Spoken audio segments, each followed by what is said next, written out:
At 25, Dave Mercer stared at a bank balance of $42.17, watching 4 years of his life vanish after his co-founder betrayed him and took everything. Bankrupt, homeless, and left with nothing but his father's broken silver pocket watch. With nowhere else to turn, Dave spent his last few dollars on a Greyhound ticket to Louisiana to claim the only thing left in his grandfather's will, a $30 tax deed shack sinking into the mud of a ruined swamp. But on his fourth night in that rotting cabin, the storm broke the floorboards beneath his feet, revealing a hidden concrete cellar vault built beneath the water. What lay sealed inside wasn't just his grandfather's secret. It was the exact proof needed to bring down the men who destroyed Dave, provided Dave survived the man who came to make sure it stayed buried. The number on the screen was $42.17. Dave Mercer read it twice because 25-year-olds who built a company from nothing aren't supposed to end up here. 4 years ago, he had a co-founder, a product, and a future. This morning, he had a bank balance smaller than a tank of gas, and a name on his phone he could no longer trust, Marcus. At 9 a.m., Marcus locked him out of every company system. By noon, the patents were gone. By sunset, the accounts were empty and the debt, all of it, belonged to Dave alone.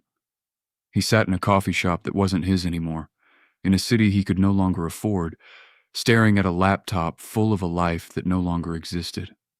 Company photos, investor threads, a picture of Marcus grinning beside him at a launch party, one arm slung over Dave's shoulder like a promise. He closed the laptop. He had nowhere to sleep tonight, and no one to call. Then his phone rang. The voice on the line belonged to Eleanor Price, an estate attorney he had never met. She told him his grandfather, a man Dave barely remembered, had died and left him something. Half an acre of Louisiana marshland, a $30 tax deed shack the county had already condemned twice. Honestly, she said, sell it before the parish takes it for timber value. It isn't worth the drive. Dave almost laughed. A worthless shack in a swamp was still more than he owned right now. He opened his duffel bag to pack what was left of his old life, and his hand found his father's silver pocket watch at the bottom, wrapped in a sock. The hands had stopped at 2:17 years ago. He never had it fixed. He had never asked why his father kept a broken watch instead of throwing it away. By morning, he had sold his tablet for gas money and boarded a Greyhound with one bag and $42. As the skyline disappeared behind the bus window, Marcus's last words followed him east. You were naive, Dave. Smart guys play in Silicon Valley. Losers like you belong in the mud. Dave didn't answer him. He never got the chance to. But somewhere past the state line, watching the country flatten into fields he didn't recognize, he started to wonder if Marcus was more right than he knew, and whether the mud he was heading toward was where his story ended, or where something buried had been waiting for him to begin. The heat reached him before his boots hit the ground. Louisiana in July didn't feel like weather. It felt like something pressing down on his chest. Dave dragged his duffel along a gravel road that gave way to mud, past cypress trees rising out of black water, their branches strung with Spanish moss like torn gray curtains. Then he saw it. The $30 shack stood on rotting stilts, leaning toward the water like it had already decided to fall in. Half the roof had caved. Mold climbed the walls in dark fingers. The porch groaned under its own weight before he had even set foot on it. This was what $42 bought him. 4 walls that barely remembered how to stand. For 3 days, Dave slept on a thin blanket and ate beans cold from the can, because he couldn't risk a fire drawing attention he didn't want. Cicadas screamed without pausing. Frogs called from the reeds. Once, Something big moved under the shack, bumped a support beam, and was gone before he could see it. He kept the broken pocket watch in his fist at night. He didn't call anyone, not his mother, not the two friends who still texted him. Marcus had spent 4 years teaching him that needing help was the same as failing, and old lessons are hard to unlearn even after the man who taught them betrays you. On the 4th evening, Dave noticed something that didn't belong. Near the center of the living room floor, one board was newer than the rest, darker, swollen, held down with screws instead of the rusted nails everywhere else. He knelt, running a finger along the seam.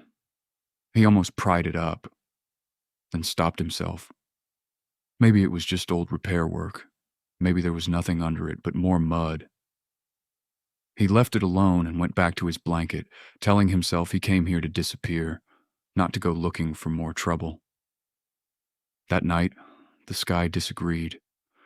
Thunder rolled across the marsh in one long wall of sound, and the shack started shaking under wind that felt like it wanted the roof gone. Dave grabbed the lantern as rain hammered the windows sideways. Then the floor gave out. The new board dropped with a sharp crack, and Dave stumbled back as his flashlight slipped from his hand and disappeared into the dark below. He waited for the splash. It never came. Instead, a beam of light shone back up at him from underneath the house. Dave crawled to the edge and looked down. The flashlight was resting a few feet below, not in mud, not in water, but on something flat, dark, and unmistakably solid. Metal. Cold air rose out of the gap and touched his face, and for a second, Dave forgot the storm entirely. Whatever was under this shack had been sealed shut long enough for a swamp to grow over it without anyone noticing. And tonight, without meaning to, Dave had just found the way in. And if you are enjoying Dave's journey so far, consider subscribing, because what he finds beneath that ruined shack is about to turn his entire story upside down. Tell us in the comments where you are watching from. He lowered himself through the broken floor before fear could talk him out of it. His boots landed on solid concrete. Dave raised the lantern, and the mystery of the cold air resolved itself. It was moving through a narrow gap in a poured concrete wall, steady as breath like something down here had been exhaling for decades. He cleared wet moss and packed dirt with both hands until his fingers hit heavy steel. A round vault door. No handle, just a brass combination dial and a corroded metal plate. He wiped the plate clean with his sleeve, and 4 words rose out of the grime.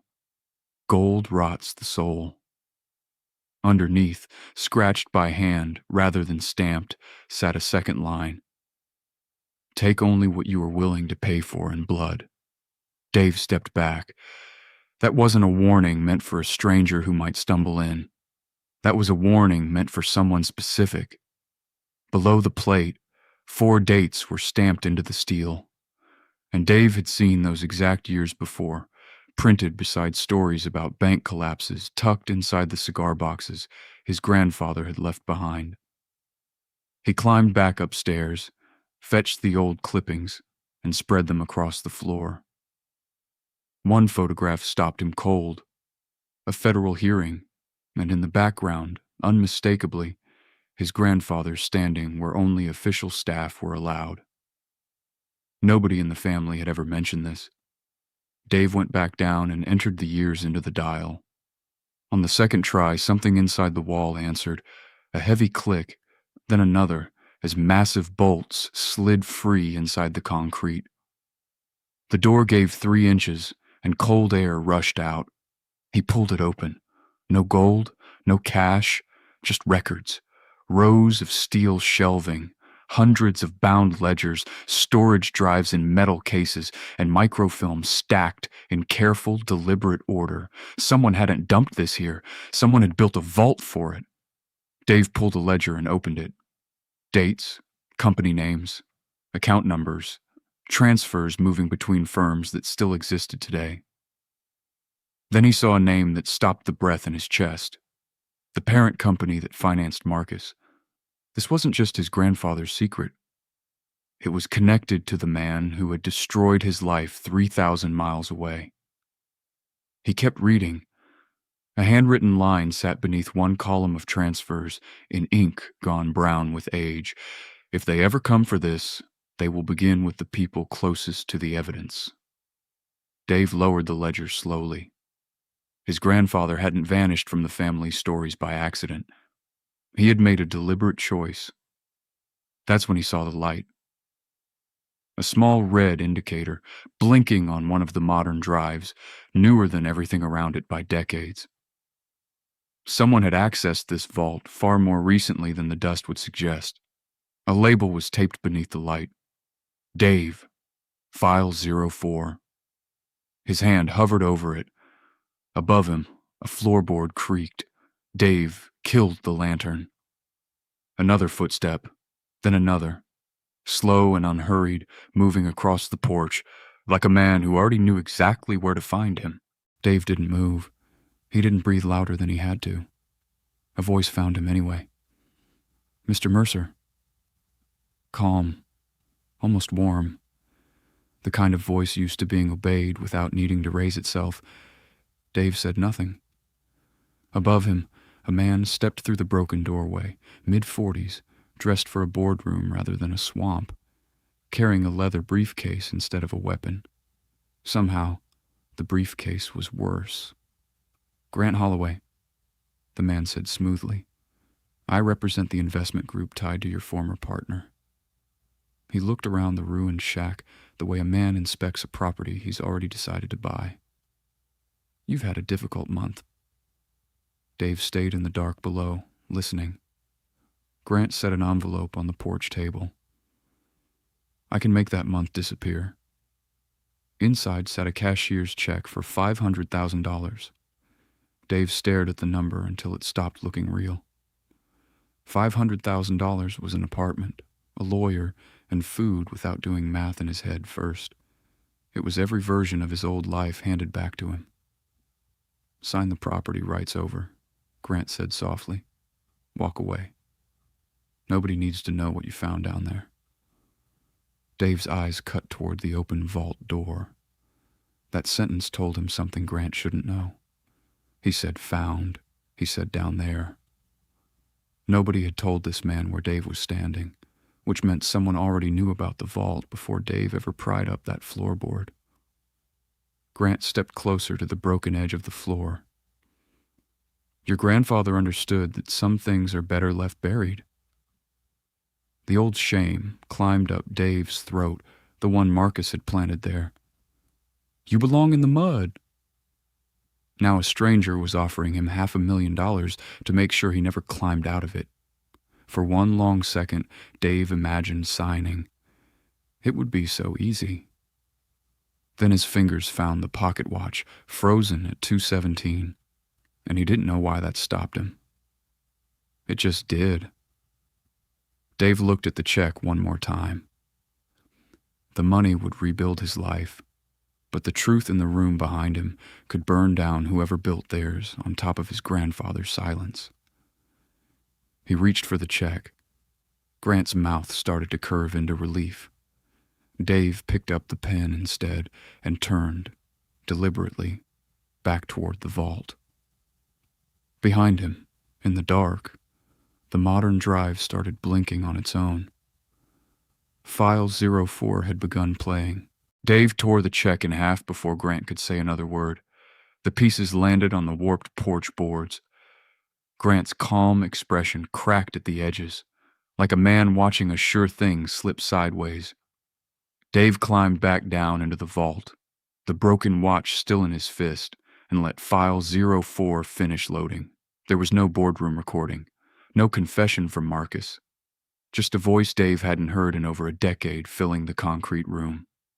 His father. The recording was dated 26 years earlier.